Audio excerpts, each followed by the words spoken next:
Following my Terraform mod showcase a couple of months ago, I'm once again going to showcase a mod from the bottom to the top. This time it's a less known mod called Eternal Starlight, a new project that adds a fabulous RPG experience with bosses, new biomes, new weapons and all for Fabric 1.21, which is a rare combination indeed. As usual, if you are new here, make sure to subscribe. You get guides and regular compilation of mods, and I get a new friend. Win-win. Now let's dive into the video. To get started here, you will need to find the Starlight portal. It's far from rare, as you can find it commonly in 5 different variants: common, cold, desert, forest and the jungle. The portal is protected by a Gatekeeper. This guy used to stop and talk. Now it seems he's sick of it, throwing hands right away. The battle against the Gatekeeper is brutal, boss level of difficulty, so max out on equipment before even trying. Amongst his attacks, the Gatekeeper will perform magical abilities like dropping meteors on your head. This attack is especially devastating, as you'd be surprised with a rock on your head all the while trying to survive the guard. Other attacks are mainly physical, the Gatekeeper making the ground and shake it, dash forward and stab you, along with a combination of skillful slashes if you get too close. Your mission here isn't to kill the Gatekeeper, wrestling him into submission will do. After that, he will hand over a bag full of items necessary to head over to the Starlight dimension. Before we go, make sure you clean up the portal from any vines, as they can hinder the activation. After that, just click the top of these dark blocks with this item called Orb of Prophecy. The portal will open then. Disable shaders, as the activating particles are only visible to the shader list. Alright, buckle up and let's dive in. The first thing we'll do here is to locate the 2 bosses, the Starlight Golem and the Lunar Monstrosity. I decided to begin with the Starlight Golem for preference only. If you want to start with the Lunar Monstrosity, skip to this timestamp. Here's a quick warning. I would recommend that you explore the biomes and materials section first. Many armors and weapons can help make the fight a lot easier, and may also increase your survivability. With that out of the way, let's continue. To track the Golem, you will need to have redstone on your offhand while throwing the Seeking Eyes, an item that you should have by now as a result of defeating the Gatekeeper. The location process is similar to the vanilla way of locating strongholds. You throw the item and march to wherever it lands. If it goes to the surface, it will be time you start digging straight down, but mindfully of course, not to fall in lava. Sometimes you may drop right on top of the Golem, but on average you will have to explore many rooms and kill the freeze mobs before reaching the Golem. The fight against the Golem, although may seem hot taking place in a forge, can be very cold due to these annoying guardians. Their projectiles can freeze you to death, and the shield is useless, so your best bet is to wear at least one piece of leather clothing. Boots may be the least riskier option. To the actual fight now. The Golem's attacks are devastatingly harmful. Most common attack is the combustion that will happen very quickly and incinerate you, so keep an eye out for any smoke particles forming, as that's a direct sign that they will erupt. Brute force is not an exception. The Golem will slam the ground with his gorilla-like arms, shocking the surface and creating an earthquake. And finally, his worst attack, which is the light beam. Whenever you see the Golem raise his arms like that, just run. No shield, no good armors or anything can save you if you were caught in the crossfire, so just run away and evade it at all times. Hitting the Golem deals no damage, so he is invincible. Or is he? Notice those energy beams connecting the Golem to these generators? Those are what fueling his shield. Right-clicking the generators will immediately disable them. But you must be quick. It's only a matter of time before he is fully charged and ready to destroy. Having deactivated all the generators, the Golem will be vulnerable once more. Hit him as hard as you can before he's back to full working condition. Now that we've killed the Golem, let's check out his loot bag. Anyways, the loot from the Golem can vary and includes, but not limited to, a legendary non-craftable weapon, spectral arrows, amaramber arrows, thermal springstone, useful to create new equipments, oxidized Golem steel, Seeking Eyes, and beautiful armor trims. To the Lunar Monstrosity now. Put a lunar berry on your offhand, on a vine if you haven't killed the Golem yet, and track the Lunar Monstrosity through the Seeking Eye, just as you would do with the Eyes of Ender on vanilla Minecraft. This time the tracking is much easier, and less riskier too. You can see the cursed garden from afar and the guardians aren't all that threatening. Before we move on, make sure that you have a fire aspect sword. The Lunar Monstrosity is invincible, unless you deal fire damage to it. To the battle now. This boss's fighting style is much more ferocious than the Golem, with the attacks being executed all at once. The Lunar Monstrosity isn't alone. The Lunar Hatred is a tentacle that will extend from the floor and slam you wherever you are. Make sure to hit it as it needs to be killed individually. The Tangled, the Lunar Monstrosity's guardians, aren't all that threatening, and their attacks are super easy to evade, so don't worry about them. This boss will also extend thorns from the ground, dealing 1000 damage if they touch you. Plant bombs are also something to keep an eye for, launched by the boss and can deal high damage. The Lunar Monstrosity will also try to close the distance, burrowing its way to you and emerging subtly from underneath. The second phase is the most destructive. Approaching its end, the Lunar Monstrosity will get crazier, releasing several shockwaves around it to keep you from getting closer and shooting more and more of those plant bombs I talked about earlier. The Lunar Monstrosity has a weaker defense, and surviving it would get you the following, and probably a bit more: strong, rare and uncraftable weapons, a new music disc which sounds exciting, a lot of raw materials and ingots that can directly help you armor up and weapon up, a smitten gemplat, tangled skulls, and more. Before you skedaddle, it is advisable that you check all the boxes within the maze. There is some really good stuff in here. Also, during the battle, if you are nearing death, hide in the maze. The Lunar Monstrosity and the Hatred can't reach you there. Now that the bosses are out, time to delve into the real juice of the mod, the dimension itself. I really hope that you are watching this before fighting the bosses, but if you defeated them already, with vanilla equipment, you're a champion. The first biome you will encounter as you spawn in here is the Starlight Forest. This place is characterized by its purple-ish foliage, along with many mystical flowers and plants. The flowers here can be crafted into food, or made into seeking eyes, which will help you locate the bosses, if you haven't already. Spring water lakes can also be found here, containing the springstone ore, a material that we'll discuss in detail a few chapters later. Finally, we can talk about these glowing mushroom trees. You can harvest its glowing blocks with a silk touch pickaxe, and they can be used as lamps. Just across the Starlight Forest, radioactive rivers can be seen. That's the Ether River, and you don't want to swim in here. Alongside its shores, thick quartz blocks can be seen. That's the result of the ether fluid getting in direct contact with the water, much like how cobblestone is formed. How this material can be harnessed is something we will discuss in the upcoming sections. Turia Forest is a dark red forest, characterized by tall trees and luminant plants. Stripping the Turia logs have a tiny chance of dropping a raw amaramber, and you can enhance this chance through Fortune 3 enchantment. The amaramber ore is good for creating a plethora of new things, more on that later.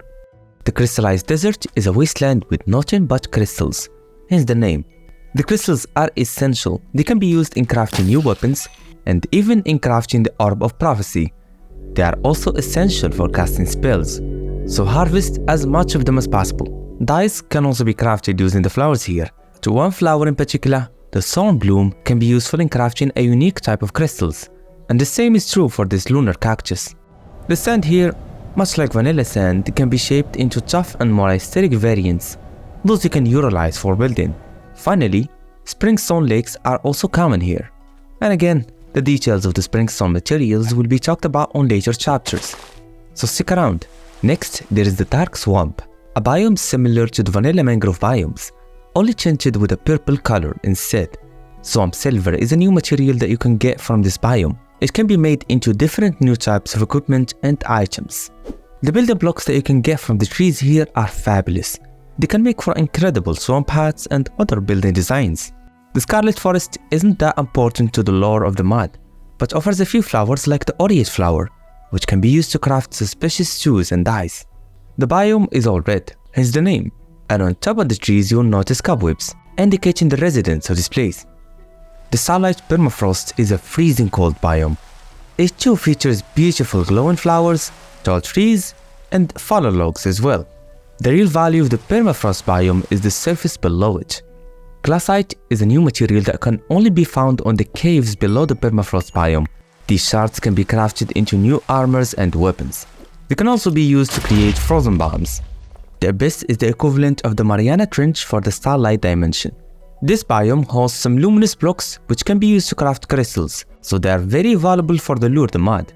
Other blocks here can have aesthetic properties, like emitting smoke particles randomly, those being the thermal geysers. There's also a new food that can be found on the Abyss, which is the abyssal fruit, in addition to a new type of fish too, which can also be cooked and eaten, except for the darker variants, which will be discussed later. The last shallow sea is an underwater green forest. The materials here can be combined with surface materials to create a set of diving equipment, helping you swim faster and breathe underwater. And again, some of these plants can be used to craft crystals. The Starlit Sea is an underwater biome, which consists mainly of these tall plants with organic light bulbs on top. Those luminous blocks at the top are especially helpful in building. They can be used as a light source in almost any type of structure. The dusted gravel here is essential for making the cinder bricks, a material that is necessary to craft new machines. The spiral kelp forest is pretty much the same as the Starlit Sea, only it features these kelp plants that spiral up, explaining the name. Some of the plants here can be used to create new types of crystals, so heads up. Warm oceans here are pretty much the same as vanilla, containing a wide-reaching body of coral reef, featuring glowing sea pickles and some squids. There is nothing special here lore-wise, but the coral plants can also be used to craft crystals, something you will never want to miss out on. Each biome in the Starlight dimension has a different type of caves beneath it, featuring a different geology. The caves are extremely essential for the mod's lore, containing ores and materials that will allow for the crafting of new tools, items, and materials. More about the caves will be discussed as we dig deeper to find materials in the materials section. There are plenty of mobs in the Starlight dimension. In this section we'll discuss the Tamable, the Passive, the Aggressive, and the Neutral. Starting with the Tamable, and the first mob we'll look at is the Crystallized Moth. Killing this mob drops a Shivering Gel, an item necessary to craft a sonar bomb. Trying to kill it is hard, as it can attack with a strong sonar wave that will shock you all over. Jamming it will yield the greatest value, as you'll be able to harness that sonar weapon for yourself, demolishing mobs very easily, and given the fact that this mob flies, you don't have to worry about its health either. The Moth is carnivorous, and can only be tamed with meat, so bring some with you. Next up we have the Grimstone Golem, a mob summoned by placing a carved Lunaris on top of a Grimstone brick. You can learn how to craft both through the Just Enough Items mod. The Grimstone Golem is useless in battle, but it can carry blocks for you, up to a full stack, so it can relieve the storage burden at times. The Ether Scent Golem is a mob that can be assembled. You need to put a carved Lunar cactus on top of a block of Ether Scent, which is a material we'll discuss in later chapters. This mob is useless as of now, don't do anything, not even protecting you, so I'm assuming it is still being developed. To the passive mobs now, and the first one we have is the Rattling. This creature can be found in almost every Starlight biome, and will run away if you approach it. This mob is currently only useful when it is cooked, producing nutritious meat. It can also drop leather and cave moss, which may come in handy sometimes. I really hope that in future updates the Rattling becomes more than just a livestock, maybe a useful companion. Tower Squid is an aquatic creature that can be found in most water bodies around the Starlight dimension. The squid is quite helpful nutrition-wise, as it can be cooked and made into a skewer. The squid's air sacs are also essential in creating the diving equipment we talked about in the Biomes section. The Lumino fish and the Luminaris are creatures that you can only find in the Abyss. They're only good when they're cooked, but due to their lack of abundance, I would recommend you scoop them up on buckets and raise them on your own aquarium. The Ent is a staple mob on the Starlight dimension. You can find it almost anywhere, and it may also spawn in different color variants. It only drops sticks and lunar berries, the latter being used to track the lunar monstrosity, so it can be very useful if you haven't fought the bosses yet. The Shadow Snail is also commonly found around the Starlight dimension. If you attack it, the Shadow Snail will hide in its shell, becoming super tough to kill. We're talking a couple of hits from a netherite sword before it cracks dead. The Shadow Snail's drops aren't that special, but can be useful to satiate hunger and to craft some dyes. The Shimmer Lacewing is a giant insect that can be found flying around the Dark Swamp or in the Shimmer River. This creature contributes absolutely nothing to the lore, so it's, as the author puts it, neither threatening nor useful. The Aurora Deer is a creature commonly found on the Starlight Permafrost biome. It can be bred with the abyssal fruit. an item you should have by now if you explore the Abyss biome. You should breed the Aurora deer, as it drops a highly nutritious meat. So, if you decided to settle in here, this will be the best food source you can get your hands on. The Yeti is my favorite mob when it comes to animations, as it has an incredible model and realistic eye movements. It can be found rolling on the snow of the permafrost biome. The fur dropped by this mob can be made into a bed. By default, beds are only useful for certain waypoints in this place. But if you have a mod like Healing Bed, they may very well be life-saving. Next we have mobs that are neutral, starting with the Thirst Walker. This is a sand dweller mob that can be found only on the crystallized desert. Attacking this mob is a bad idea. It has double your health, but its drops are worth the risk. Upon death, the Walker drops a valuable item called Tooth of Hunger. This item can be used to craft the Crystal Bone Catalyst, basically a world-breaking machine, along with a new dagger and some potion effects. All will be discussed in the materials section. The Creature drops from the sky during a meteor shower, a very rare event that happens in the Starlight dimension. The Creature is not that hard to kill, but be aware of the 2 tiny creatures that will spawn after you defeat it. They too aren't that hard to kill, but I thought you should know. As mentioned earlier, the meteor shower is a rare event, but you can make it happen frequently. More about that in the upcoming chapters. The Twilight Gaze is an ender entity found on the Abyss biome. The model of this mob makes it appear very mysterious and looks beautiful with its purple gloomy eyes and pitch dark skin. Sadly, the Twilight Gaze doesn't drop anything of value. Currently it's purely cosmetic, but we may see it playing a big role in the upcoming updates. Finally, we have the aggressive mobs, starting with the Nightfall Spider. You can find this arachnid on most biomes, particularly the Scarlet Forest, with their cobwebs situated atop the trees. Similar to cave spiders, the Nightfall Spiders inflict effects upon hitting you. Thankfully it's not poison, but it makes you glow. Upon death, the spider drops their eye, which can be made into a solid spectator, an item that if thrown can allow you to view faraway spaces. It can be helpful when wanting to check for any danger around. The Lone Star Skeleton is a one-armed mob that uses a special throwable weapon to attack you. Their sounds and AI are pretty similar to vanilla skeletons, and upon death they drop their weapon, an uncraftable blade that can be shot at mobs and will return the instant you right-click the handle. There are no specific biomes of origin for this mob, so you'll find it spawning randomly across the Starlight dimension. The Gleech is a nasty little pest that roams around the crystallized desert. Killing it may drop its eggs. They're very fun to use as they will hatch and infect any attacked mob if you shot them. The Freeze is a mob that we've already met on the Golem Forge. Getting hit by it, or even getting closer to it, will freeze you. 2 Chengs can mitigate its frost effect, glassite armors and leather armors. The former will be discussed in the material section. Killing the Freeze will grant you a frozen tube, which allows you to give hostile mobs the same treatment, freezing them to death.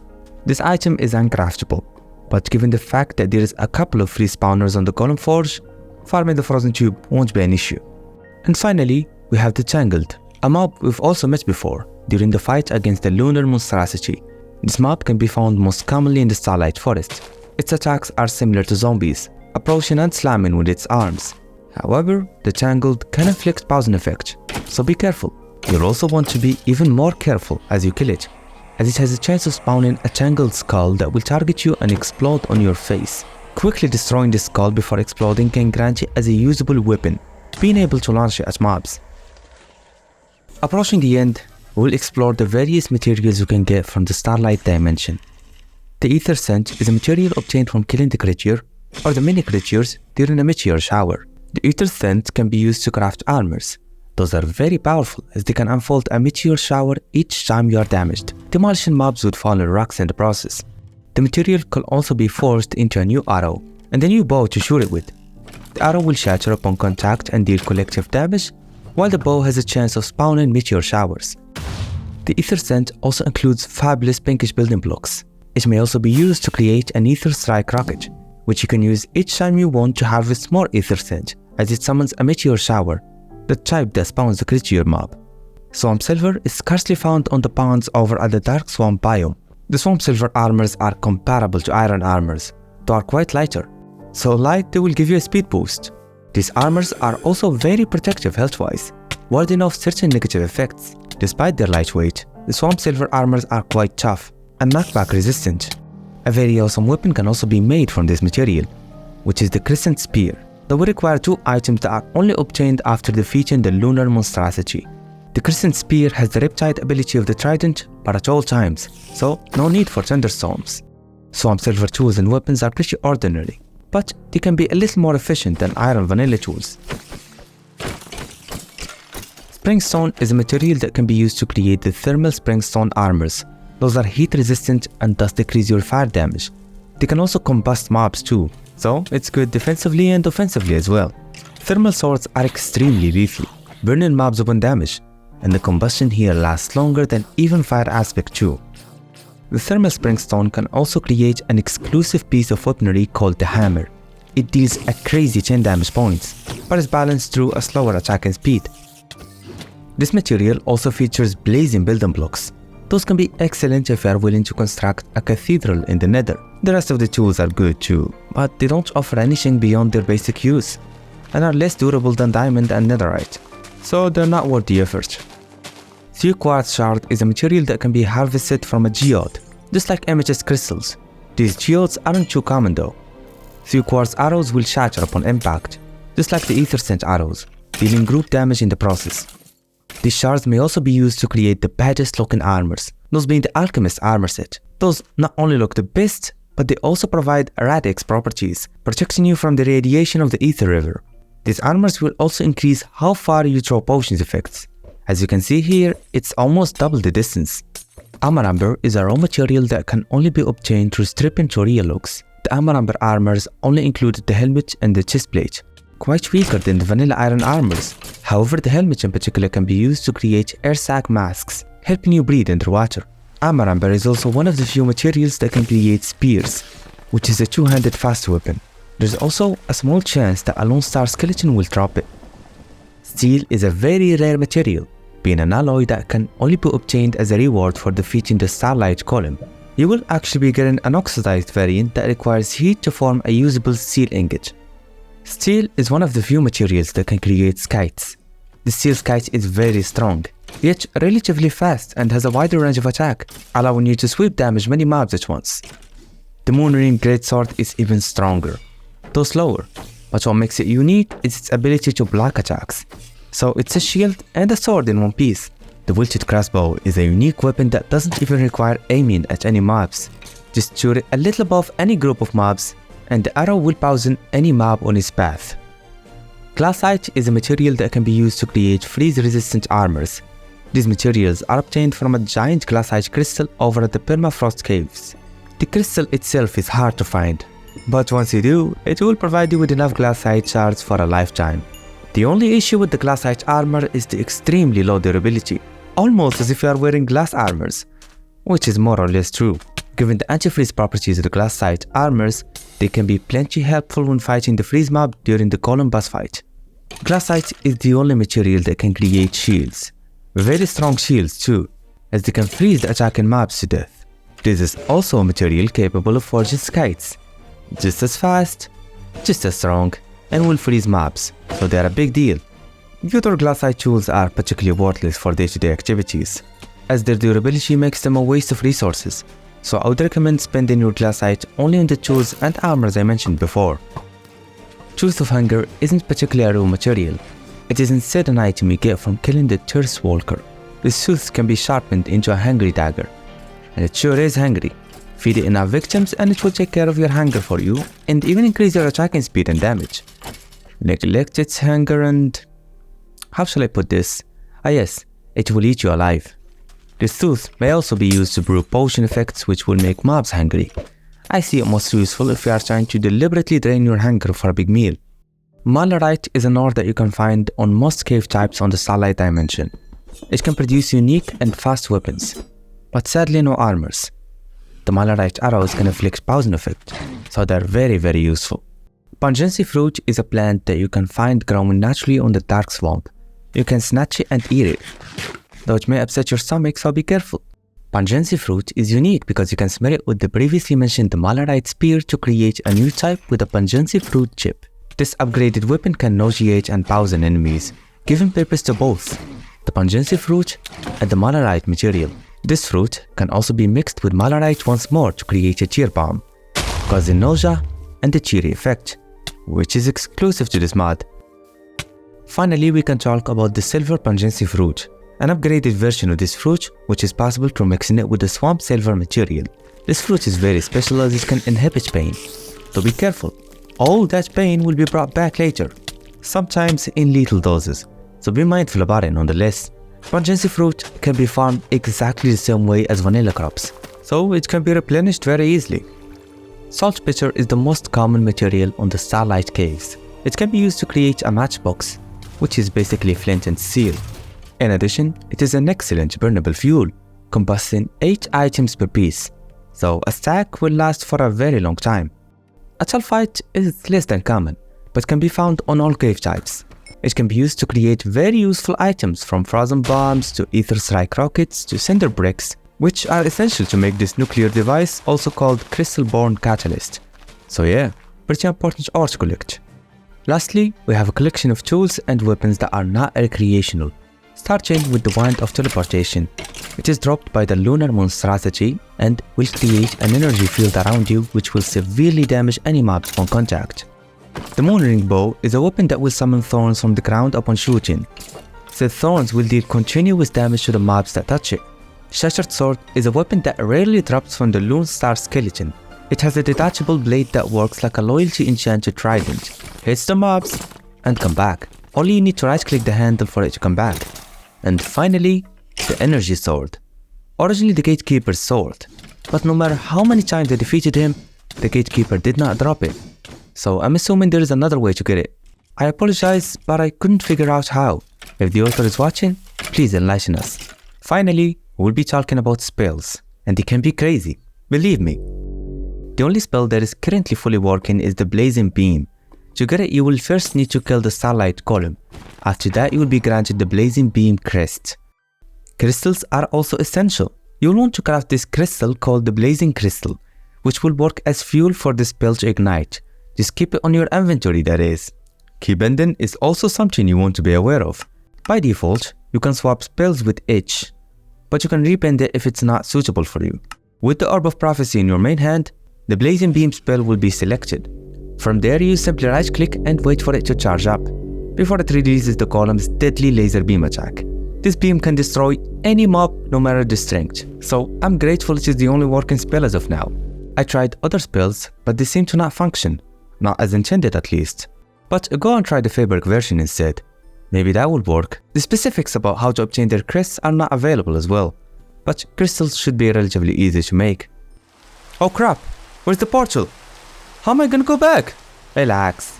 On the caves, Void Stone is abundant, so crafting a frame won't be hard. Just check there's just enough item mod to see the crafting recipe for the chiseled Void Stone. And considering you've got your Orb of Prophecy, you can ignite it right away. The best shaders for this dimension were Super Duper Vanilla, though I configured the settings so that the exposure is high. This shader was so useful and clear that it even looked clearer than Vanilla Minecraft. Complementary shader was alright, but no matter the configuration, the visuals remained very dark. A third option that is honestly very viable is Aurora's shaders. It has the exposure turned up by default, so the visibility isn't impaired as in complementary shaders. Part 2? Yes, a couple of months from now, I'll probably be covering the new content that may come in future updates, along with things that I may have missed making this video. Also, this dude from Reddit deserves everyone's utmost respect. He's the only reason I made this video. I will see ya in the next one, my friend.